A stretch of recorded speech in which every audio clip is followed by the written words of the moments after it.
Great morning, dear students, and welcome to the YouTube channel of CTS Academy. This is Akash Deep Singh, your mathematics mentor. और आज हम अपने revision through question series के lecture 7 की बात करेंगे, जिसमें हम आपके साथ ट्रिग्नोमेट्री को शुरू करेंगे। और ट्रिग्नोमेट्री में हम सबसे पहले आपके साथ डिस्कस करने जा रहे हैं tricks, equations and some tricky situations.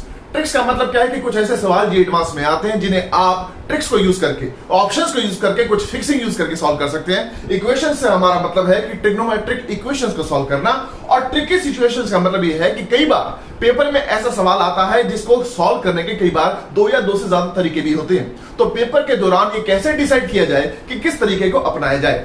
तो चलिए इस लेक्चर को शुरू करते हैं और डिस्कस करते हैं कि कैसे ऐसे टाइप के कंसेप्ट्स को हम अप्लाई करें और इन पे डिपेंडेंट क्वेश्चंस को सॉल्व करें। तो चलिए शुरू करते हैं। तो सबसे पहला सवाल जो आपके सामने लिखा जा रहा है, एक्चुअली वो जी एडवांस 2017 में आया हुआ क्वेश्चन है, जो कि एक एमएसक्यू टाइप का क्वेश्चन था। मतलब आपके ऑप्शन एक या एक से ज्यादा भी ठीक हो सकते हैं। आपके सामने सवाल दिया गया कि अल्फा और beta be two non zero real numbers जो कि इस कंडीशन को सेटिस्फाई करते हैं, तो इनमें से कौन कौन सी बात सच हो सकती है, और इसके कॉरस्पॉन्डिंगली आपको चार ऑप्शन दिए हैं। इस सवाल को करने के लिए सबसे पहले हम ट्रिक अप्लाई करेंगे, लेकिन ट्रिक ऐसी वैसी नहीं कि कुछ भी पुट किया और कुछ भी हो गया, नहीं। थोड़ा आपको इस कंडीशन को इंटेलिजेंटली स्कैन करना पड़ेगा। आप अगर इसे इंटेलिजेंटली स्कैन करेंगे तो आप नोटिस करेंगे कि अगर कोई अल्फा और बीटा इस कंडीशन को सेटिस्फाई करता है, तो माइनस अल्फा माइनस बीटा भी इसको सेटिस्फाई करेगा, क्योंकि कॉस एक इवन फंक्शन है। अल्फा कॉमा माइनस बीटा भी और माइनस अल्फा कॉमा बीटा भी इसको सेटिस्फाई करेगा। मतलब अगर आपको एक ऑर्डर्ड पेयर मिलता है जो इसे सेटिस्फाई करता है, तो उसके कॉरस्पॉन्डिंगली तीन और ऑर्डर्ड पेयर्स, मतलब टोटल चार ऑर्डर्ड पेयर मिलेंगे जो इस कंडीशन को सेटिस्फाई करेंगे। और उन चारों में से एक भी ऑर्डर्ड पेयर अगर हमारे किसी एक गिवन कंडीशन को सेटिस्फाई कर जाता है, तो हम उस कंडीशन को टिक कर देंगे। अब आप नोटिस कीजिएगा कि वो चीज तो हमारे पास अल्फा और बीटा के नेगेटिव पॉजिटिव होने से प्रभावित नहीं, लेकिन इन चारों ऑप्शन में आप नोटिस कीजिए, क्योंकि tan फंक्शन एक ऑड फंक्शन होता है, तो वो प्रभावित हो जाएगा। लेकिन इसी प्रभाव का हम ऑप्शंस में से कुछ गेस कर सकते हैं। नोटिस कीजिए, अगर आपका अल्फा कॉमा बीटा इस कंडीशन को सेटिस्फाई कर गया, तो आप नोटिस करेंगे कि अगर आपने बीटा को माइनस बीटा किया, तो वो चीज इसे सेटिस्फाई कर जाएगी। सिमिलरली आप यहां भी देख सकते हैं कि अगर अल्फा बीटा ने इसे सेटिस्फाई किया, तो अल्फा कॉमा माइनस बीटा इसे सेटिस्फाई कर जाएगा। मतलब अगर एक ऑप्शन अगर आपने पकड़ लिया कि वो ठीक है, तो उसके कॉरस्पॉन्डिंगली दूसरा भी ठीक हो जाएगा। अब आप नोटिस करेंगे कि अब हम वो अल्फा बीटा चूज कैसे करें। चूज करने का सबसे आसान तरीका है कि एक पार्ट को आप खत्म कर दें, जीरो कर दें।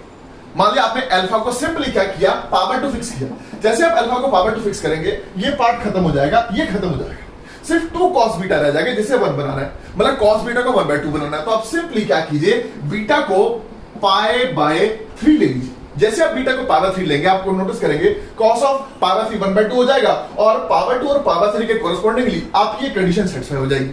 अब आप नोटिस करेंगे कि अब ये दोनों अगर हमारी इस कंडीशन को सेटिस्फाई करते हैं, तो इसके correspondingly power 2 comma minus power 3, minus power 2 comma power 3 and minus power 2 comma minus power 3 भी इसको सेटिस्फाई करेंगे। लेकिन अब ध्यान से देखिए, इन दोनों के कॉरस्पॉन्डिंगली क्या कोई है ऐसा जो इसको सेटिस्फाई कर रहा है? बिल्कुल। आप क्या कीजिए, इन दोनों को जरा यहां चेक कीजिए। जैसे आप अल्फा को पावर 2 डालेंगे, नोटिस करेंगे ये चीज 1 हो जाएगी, और बीटा को आप पावर 3 डालेंगे, यहाँ पे 1/√3 हो जाएगा। आप √3 से वो कैंसिल होके 1 माइनस वो चीज 0 हो जाएगी। मतलब सी ऑप्शन आपका बिल्कुल ठीक है। और आप नोटिस करेंगे क्योंकि सी ठीक है, तो ए भी ठीक है। आपको चेक करने की जरूरत नहीं। क्यों? आप सिर्फ क्या कीजिए, बीटा को -3 कर दीजिए, अल्फा को पावर 2 रखिए, तो अल्फा पावर 2 और बीटा -3 के कॉरस्पॉन्डिंगली आपका ए ऑप्शन भी आ जाता है। लेकिन अब आप नोटिस करेंगे कि इन दोनों के कॉरस्पॉन्डिंगली हमें 3 और ऑर्डर पेयर मिलते हैं, उनमें से एक भी इसे सेटिस्फाई नहीं करेगा, और ये सेटिस्फाई नहीं होगा तो वो भी सेटिस्फाई नहीं होगा, जिसकी वजह से हमारा डी और बी ऑप्शन कट जाएगा। आई होप आपको ये ट्रिक पसंद आई होगी। लेकिन अब इस सवाल को करने का हमारे पास एक तरीका और भी होता है, जो मोस्टली हमारे जो मेहनती बच्चे हैं जिसे अपना रहे होते हैं। उस तरीके में हम टोटल 3 स्टेप्स यूज करते हैं। आइए जरा डिस्कस करते हैं उन 3 स्टेप्स को। वो 3 स्टेप्स कुछ इस तरह से चलते हैं। सबसे पहले स्टेप में हम लोग क्या करेंगे कि अपने cos ऑफ अल्फा और cos ऑफ बीटा को राइट हैंड और लेफ्ट हैंड पे अलग अलग कर देंगे। तरीका बड़ा आसान है। आप 2 को मल्टीप्लाई करेंगे तो 2 cos अल्फा उस साइड जाके 1 + 2 cos अल्फा हो जाएगा, और फिर cos बीटा को कॉमन लेंगे तो नीचे जाके cos ऑफ बीटा कुछ इस तरह से एक्सप्रेस हो जाएगा। अब हमें इस चीज को क्योंकि tan में कन्वर्ट करना है, तो टारगेट ये है कि न्यूमरेटर और डिनोमिनेटर मुझे साइन और cos के टर्म्स चाहिए। उसके लिए हम क्या करने जा रहे हैं कि इससे स्टेप 2 पे कॉम्पोनेंट और डिविडेंड लगाएंगे, तो हमारा ये एक्सप्रेशन को इस तरह से कन्वर्ट हो जाएगा। अब यहां पर आप नोटिस करेंगे कि न्यूमरेटर में यहां पे आपके पास क्या हो जाएगा, 2 times cos square of beta by 2, और डिनोमिनेटर में आपके पास क्या हो जाएगा, negative of 2 times sine square of beta by 2 हो जाएगा। यहाँ पे अगर आप 3 कॉमन लेंगे तो 3 कॉमन लेने के बाद आपके अंदर क्या आ जाएगा, 2 times cos square of alpha by 2, और डिनोमिनेटर में आपके पास क्या आ जाएगा, negative of 2 times sine square of alpha by 2 आ जाएगा। अब आप नोटिस करेंगे कि ये चीज आपको 2 कैंसिल होने के बाद, ये नेगेटिव कैंसिल होने के बाद, ये 2 कैंसिल होने के बाद आप नोटिस करेंगे ये चीज आ जाएगी आपके पास 1/tan square of beta by 2, ये आ जाएगी 3/tan square of alpha by 2। तो आप नोटिस करेंगे जब आप इनको आपस में क्रॉस मल्टीप्लाई करेंगे तो ये चीज आपके पास आएगी tan square of alpha by 2 is equal to 3 times tan square of beta by 2। अब आप स्क्वायर रूट लेंगे दोनों साइड तो आपके पास क्या आ जाएगा, ये खत्म हो जाएगा, ये खत्म हो जाएगा, यहाँ पे plus minus square root of 3 times ये हो जाएगा। तो इससे आपको पता लगेगा कि आपके आंसर या तो ए आएंगे या सी आएंगे। तो स्टेप 3 में हमारा आंसर निकल आएगा। आई होप आपको ये तरीका भी पसंद आया होगा। लेकिन इस तरीके में एक छोटी सी बात है, वो ये है कि पेपर के दौरान जब आपके ऊपर काफी प्रेशर होता है तो प्रेशर में इतनी लंबी कैलकुलेशंस करते हुए हम गलती कर सकते हैं। तो एक तो वो चीज हमारा इस ट्रिक ने बचा लिया, दूसरा सबसे कीमती चीज जो हमें पेपर में चाहिए होती है वो है समय। वो समय भी एक्चुअली हमारी इस ट्रिक ने बचा लिया। सबसे इंपॉर्टेंट चीज हमें थकने से बचाया इस वाले ट्रिक ने। जो हमने लेक्चर की शुरुआत में बात की थी ट्रिकी सिचुएशंस की, वो यही थी कि एक सवाल को करने के जब दो तरीके हो जाए तो अपनाया कौन सा चाहे। तो हमारी तरफ से आपको यही गाइडेंस है कि अगर आप अपने +2 के एग्जाम दे चुके हैं और अब आप जेईई मेंस और एडवांस जस्ट देने वाले हैं और आपने आज तक ये तरीका नहीं देखा तो एकदम से इसके ऊपर ना जाए, आप इसे अप्लाई करें। लेकिन अगर आप +1 या +2 में हैं और अपने कंपटीशन की तैयारी कर रहे हैं तो आप जरूर इस तरीके को अपनाएं। सो आई होप आपको ये तरीका पसंद आया होगा, ये क्वेश्चन भी पसंद आया होगा। अब हम आगे चलते हैं और इससे बेहतर क्वेश्चन को मिलकर डिस्कस करते हैं।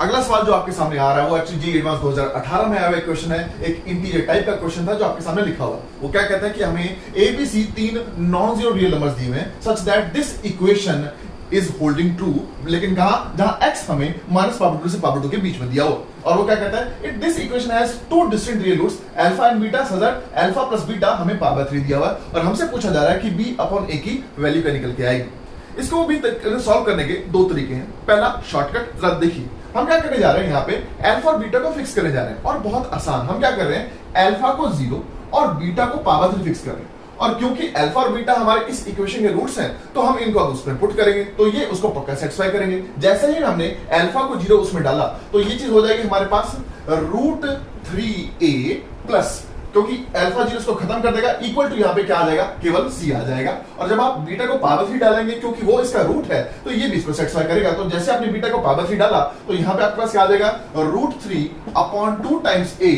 प्लस, जैसे आपने उसको π/3 वहां डाला वहां पे क्या हो जाएगा, 2√3/2 times b equal to c हो जाएगा। ये अपने आप कैंसिल हो जाएगा 2। और अब आप क्या कीजिए, क्योंकि दोनों कंडीशन सेटिस्फाई कर रही हैं तो c की वैल्यू √3a उठा के यहां डाल दीजिए। अब आप नोटिस करेंगे √3 सब में कैंसिल हो जाएगा तो आपके पास a/2 plus b equal to a आ जाएगा। इसको इधर ट्रांसफर करेंगे तो b is equal to a/2 आ जाएगा और b/a बड़े आराम से आपका 1/2 आ जाएगा, जो कि आपका आंसर है। अब आई होप आपको ये तरीका पसंद आया होगा। लेकिन अब इस क्वेश्चन को करने का एक और तरीका भी है जिसमें हमें 3 स्टेप्स अपनाने पड़ते हैं। लेकिन उन 3 स्टेप्स को अपनाने के लिए थोड़ा सा हमें इस सवाल पे कुछ बात करनी पड़ेगी। आप नोटिस कीजिए हमें यहाँ पे क्या दिया हुआ, अल्फा और बीटा हमें 2 रूट्स दिए हुए इस इक्वेशन के। तो अगर हम किसी तरीके से अपने इस इक्वेशन को क्वाड्रेटिक इक्वेशन में चेंज कर लें तो वहां पे हम सम ऑफ रूट्स के फॉर्मूले से अपने इस आंसर 1/2 को निकाल सकते हैं। वो तरीका क्या है, वो इस तरीके से हमें पता है जो cos x होता है हम इसे 1 - tan square x/2 upon 1 + tan square x/2 और अपने sin x को 2 tan x/2 upon 1 + tan square x/2 में तोड़ सकते हैं। और tan of x/2 को अगर हम t पुट कर दें तो हमारी ये पूरी की पूरी इक्वेशन स्मॉल t में क्वाड्रेटिक हो जाएगी और हम उस क्वाड्रेटिक इक्वेशन में अपने सम ऑफ रूट्स को किसी तरीके से यूज कर पाएंगे। तो चलिए आगे चलते हैं और उस तरीके को डिस्कस करते हैं। उस तरीके में भी हमें 3 स्टेप्स अपनाने होते हैं और वो 3 स्टेप्स कुछ इस तरह से निकल के आते हैं। तो जैसे ही आप tan of x/2 को t पुट करेंगे तो स्टेप 1 में हमारी ये पूरी की पूरी जो इक्वेशन है कुछ इस तरह से कन्वर्ट हो जाएगी। और यहाँ पे अगर इसका आप सिंप्लीफाई करेंगे तो t में क्वालिटी कुछ इस तरीके से नजर आएगी।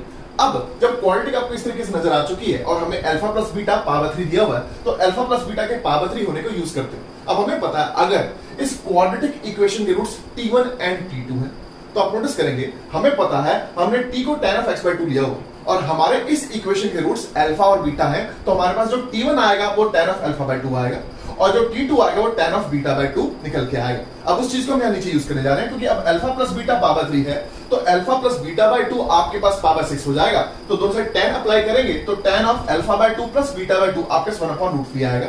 जब आप इसे एक्सपेंड करेंगे तो ये क्या आएगा आपके पास tan of alpha by 2 plus tan of beta by 2, मतलब T1 plus T2 upon 1 minus tan of alpha by 2 into tan of beta by 2, मतलब वो क्या है T1 T2। ये आपके पास क्या आ जाएगा 1/√3 आ जाएगा, जो चीज आपके सामने यहां लिखी हुई है। अब यहां पे हम क्या करने वाले हैं, अपनी इस क्वाड्रेटिक इक्वेशन का सम ऑफ रूट्स और प्रोडक्ट ऑफ रूट्स को यूज करने वाले हैं। तो T1 प्लस T2 आपके पास क्या आएगा 4b upon c plus √3a, और 1 माइनस T1 T2 में T1 T2 आपके पास क्या आएगा c minus √3a upon c plus √3a।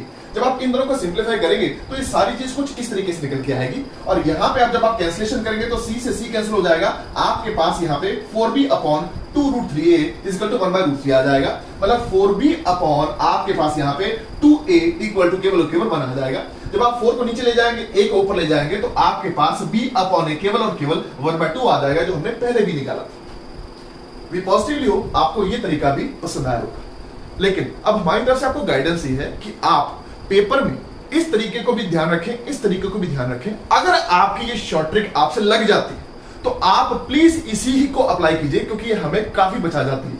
लेकिन अगर आपको ये नहीं भी ध्यान रहती, क्योंकि पेपर की प्रेशर सिचुएशन में कई बार ट्रिक्स नहीं ध्यान आती, तो आप एटलीस्ट इस तरीके को ध्यान जरूर रखिए। अब हम उस सवाल को डिस्कस करते हैं आगे, जिस सवाल में शॉर्ट ट्रिक लगाना नियरली इम्पॉसिबल हो जाता है पेपर में, लेकिन उस सवाल को सॉल्व करना और डिस्कस करना अच्छा है। तो चलिए अगले सवाल को मिलकर डिस्कस करते हैं। अगला सवाल जो आपके सामने लिखा जा रहा है वो है जी एडवांस 2016 में आया हुआ क्वेश्चन है, मतलब एमसीक्यू टाइप का क्वेश्चन था, मतलब इन चारों ऑप्शंस में से केवल एक ही ऑप्शन ठीक निकल के आएगा।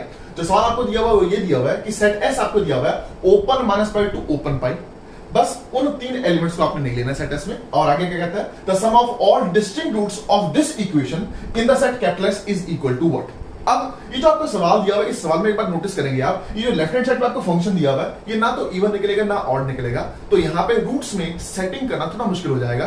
तो रादर देन इसकी सेटिंग की जाए, हम क्या करते हैं, इसे जल्दी से साइन और कॉस में कन्वर्ट करते हैं और अपने सब स्टेप 1 को अपनाते हैं। स्टेप 1 में हम क्या करने वाले हैं, इस पूरी इक्वेशन को आप क्या कीजिए, sine x into cos x से मल्टीप्लाई कर दीजिए। जब आप sin x into cos x इसको मल्टीप्लाई करेंगे तो आप नोटिस करेंगे यहाँ पे क्या रह जाएगा, केवल और केवल आपके पास √3 sin x रह जाएगा, यहाँ पे केवल और केवल क्या रह जाएगा, cos x रह जाएगा। लेकिन sin x into cos x को जब इससे मल्टीप्लाई करेंगे तो आप नोटिस करेंगे यहाँ पे 2 times sin x minus cos x आएगा, जो माइनस cos 2x होता है। राइट हैंड साइड पे जाके आपके पास ये चीज आ जाएगी।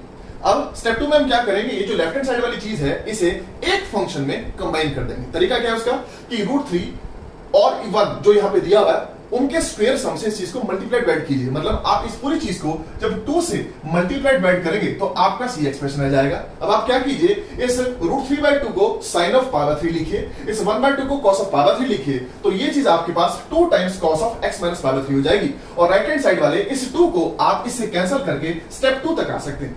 अब स्टेप 2 में जब ये चीज आ गई है, इसको सॉल्व करना बहुत आसान है। अब स्टेप 3 में हमें इसका आंसर निकालना। आंसर के लिए आप क्या कीजिए, कुछ नहीं, x माइनस पावर 3 को बराबर रखिए 2n pi plus minus 2x के। अब इसको सॉल्व करना भी बहुत आसान है। आप क्या कीजिए, प्लस माइनस 2x को लेफ्ट हैंड साइड पे ट्रांसफर कीजिए। जब आपका 2x लेफ्ट हैंड साइड पे ट्रांसफर करेगा तो आपके पास इधर आ जाएगा -x, और जब -2x इधर ट्रांसफर करेगा तो आपके पास क्या आ जाएगा 3x। लेकिन जब पावर 3 को आप उधर ट्रांसफर करेंगे और पाई को कॉमन लेंगे, आपको क्या मिल जाएगा अंदर 2n प्लस 1/3 मिल जाएगा, इसके बराबर भी और नीचे वाले के भी बराबर। अब यहां पे हमारा जो स्मॉल n है वो किसको बिलोंग करता है, इंटीजर्स को, लेकिन n को हमने इस हिसाब से लेना है जो हमारा रूट्स आए वो -पाई टू पाई के बीच में आए। तो आप क्या कीजिए, सबसे पहले n को 0 डालेंगे। जब n को 0 डालेंगे हमारे पास जो यहाँ पे पावर 3 आएगा, x हमारे पास क्या आएगा, -पाई/3 निकल के आएगा। n को यहाँ 0 डालेंगे तो ये पावर 3 नीचे जाके क्या आ जाएगा, हमारे पास पाई/9 आ जाएगा। अब आप क्या देखिए, n को अब अगर आप 0 के अलावा यहाँ पे कुछ भी डालेंगे तो जो x यहां से निकल के आएगा वो -पाई टू पाई के बाहर हो जाएगा, मतलब अब बाकी जो रूट्स हैं वो यहां से नहीं आएंगे, यहां से निकल के आएंगे। अब n को आप 1 डालिए। जब जैसे आप n को यहाँ पे 1 डालेंगे ये 7/3 हो जाएगी, 3 को नीचे लेके आएंगे तो ये पूरी चीज आपके पास 7 पाई/9 हो जाएगी। अब आप क्या कीजिए, n को 1 से बड़ा जब डालेंगे तो ये जो रूट्स हैं ये पाई से बड़े हो जाएंगे। अब n को आप 1 से बड़ा ना डालें, n को आप -1 डालें। यहाँ पे जैसे आप यहाँ पे वो -1 डालेंगे, यहाँ पे आपके पास क्या हो जाएगा, -5/3, इसको नीचे लेके आएंगे तो ये चीज आ जाएगी आपके पास -5 पाई/9 हो जाएगी। अब इन चारों के अलावा बाकी जो भी रूट्स निकल के आएंगे वो आपके सेट एस के बाहर से निकल के आएंगे। तो हमें जो चीज चाहिए थी वो हमारे सामने आ चुकी है, लेकिन हमसे पूछा जा रहा है इन चारों का सम निकालना बड़ा आसान है। आप आसान किस तरह से, आप इस चीज को 3 से मल्टीप्लाई डिवाइड करेंगे तो नीचे 9 हो जाएगा, ऊपर आपके पास केवल और केवल -3 हो जाएगा।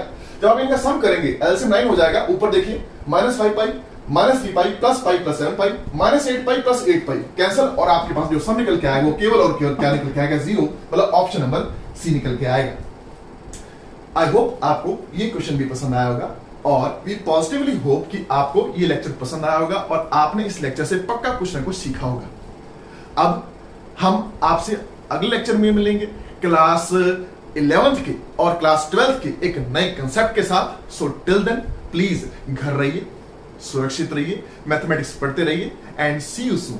Please take care.